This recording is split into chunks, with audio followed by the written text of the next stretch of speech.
It has been a month since I started using the S25 Ultra, and it has become my favorite phone I've ever used, and for good reasons. It has an incredible display that stands up as the best one in any phone available right now. The battery performance is excellent, and it lasts me all day regardless of the intensity of the task. It feels very premium while being a lot lighter compared with the S24 Ultra and the iPhone 16 Pro Max, along with amazing ergonomics, which is a huge improvement since those sharp corners from last year were not very comfortable for a device you're supposed to hold and use as your main productivity and communication tool. And more importantly, it has features that make using an iPhone more difficult than ever, which I never expected to say, but the reality is that this phone is amazing in every single way. But not everything has been good, as no phone is perfect, but while choosing between flagships, the compromises should always be worth the other advantages you gain. And guys, before continuing the video, let's have a word for our amazing sponsors at MagBak. This is the Elite case, and it's the perfect companion for your S25 Ultra. To start, it features the strongest magnets I've tried in any case, but more importantly, they were designed to ensure full S Pen functionality. Not only is it a great looking case, but it's packed with features that will make your user experience much more enjoyable. It has a retractable finger loop that I use all the time for a better hold to my phone since it's quite big, but this feature makes it much easier to handle. Then you have the stand that in my opinion is a must-have because I consume tons of content, but more importantly, it conceals very well within its slim design. And lastly, the pinky pillow.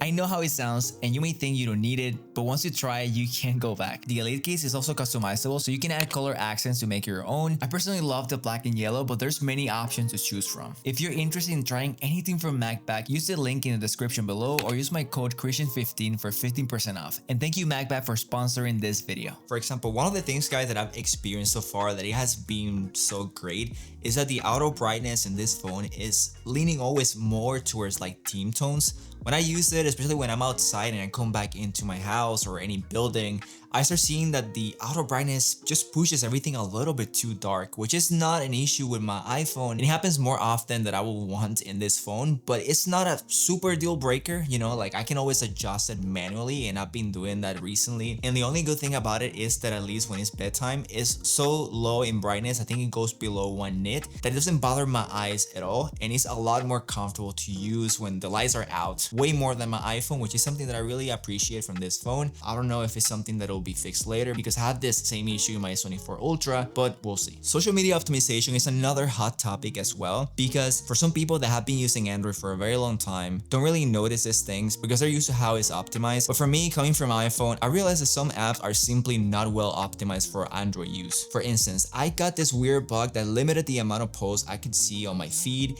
and even after refreshing the app, new posts didn't populate. Additionally, some notifications simply didn't want to clear even after refreshing the notifications tab. And lastly, while watching YouTube videos, at times the video was playing, but you either got a frozen frame or the thumbnail of the video instead of the video itself. However, it's clear that it has nothing to do with the phone, but mostly the developers failing to deliver an optimized version of their apps in Android phones in general. And I understand that at least in the US, Android sales are not necessarily the highest because iPhones always dominate the market, and it's definitely one of the reasons why developers are focusing more on iPhone users than Android. But it's unfortunate because it feels like Android users are more of a second thought when it comes to optimization, but it's getting better at least. I mean, you guys have seen it that Android has improved a ton in social media specifically, but yeah, hopefully we see an improvement on this sometime soon because it's really not that nice, but we'll see. Camera optimization in this phone has been one of the major improvements in my opinion, because even though it carries the same hardware as the S24 Ultra, it has a very different image quality. In my opinion, Samsung phones have always had this thing where in the right lighting conditions, you can potentially see one of the best image qualities in any phone in the market, but when the light is not very good, the image sometimes just breaks. And at least it's a lot harder now to get an unusual photo with this phone, which I appreciate. One quick tip to improve your photos in this phone is to use the 50 megapixel sensor the most you can. And if you want to like go even further and avoid some of that auto processing, use the Pro camera control so you can adjust the shutter speed and the ISO and pretty much everything else you have in a professional camera to get the best quality photo possible. Also, I've been loving filming in log in this phone way more than the iPhone because you have Pro controls already within the phone, which is a lot better than having to download third-party apps. And the good thing about that is that this phone also does the auto grade for Rec 709, which gives you the colors on how it will look after you grade it, in my opinion, right? I mean, this is pretty much just preference and depending exactly what you want to film. But I realized that if you want to film the best quality video in the phone, similar to what what the iPhone does too, you want to underexpose a little bit. I found the best settings for me to be always between -0.7 to -1, and it gives you the most cinematic-ish look for those that want to try it out. I'll try to add some examples here so you guys can see how it looks like, and I think it looks really good. Also make sure that you approach it the same way you approach a regular camera. For example, if you're shooting in 24 FPS, make sure that the shutter speed is doubling the frame rate. Even though you don't have 1/48, the closest one is 1/50, and it gives you the right motion blur while you're filming. Additionally, make sure you set your white balance set up correctly, and then you should be able to have a very good quality video for whatever you're trying to film. Okay, now let's talk about all the great stuff that I've been doing with this phone and how I've been enjoying it, because it has a lot of great things. Okay, so let's start with the S Pen. When I got the S24 Ultra, I always thought, because I came from an iPhone, that the S Pen was just a gimmick and I never used it how it was meant to. I used it every now and then just for editing photos and stuff like that, and it never felt like an important tool to me. But funny enough, when Samsung decides to remove features of the S Pen, I'm like, you know what, I'm gonna give it a try. And I've been using it a lot with the S25 Ultra, either for research, when I'm working on videos, or reading articles. I like to split my screen to have the article on top and then either like write some notes down, or even if I'm watching something on my MacBook or my iPad and I like to write something out on the side, it's really useful. Even for those random ideas that I get sometimes while I'm on the go,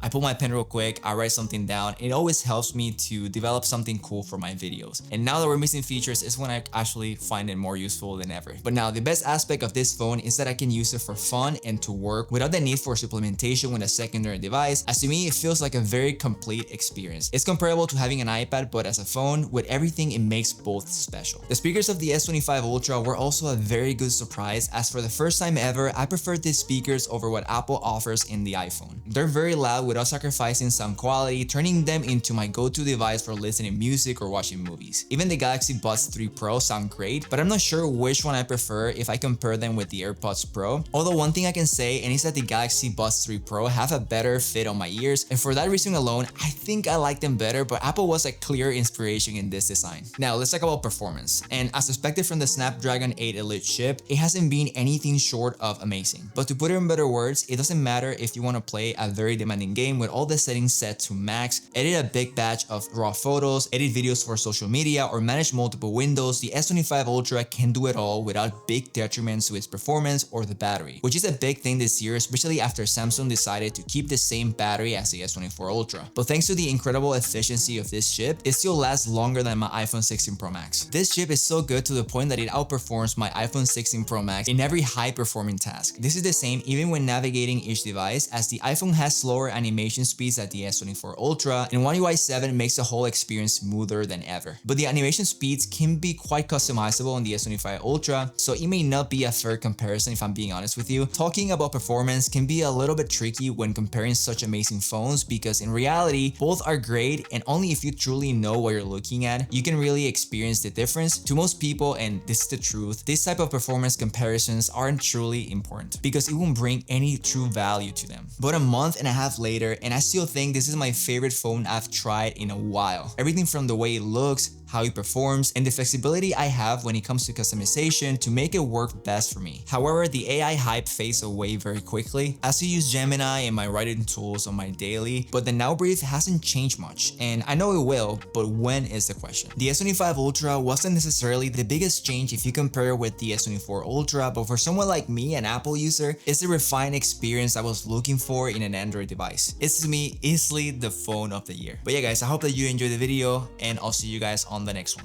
Take care. Tonight, I'm gonna take you out.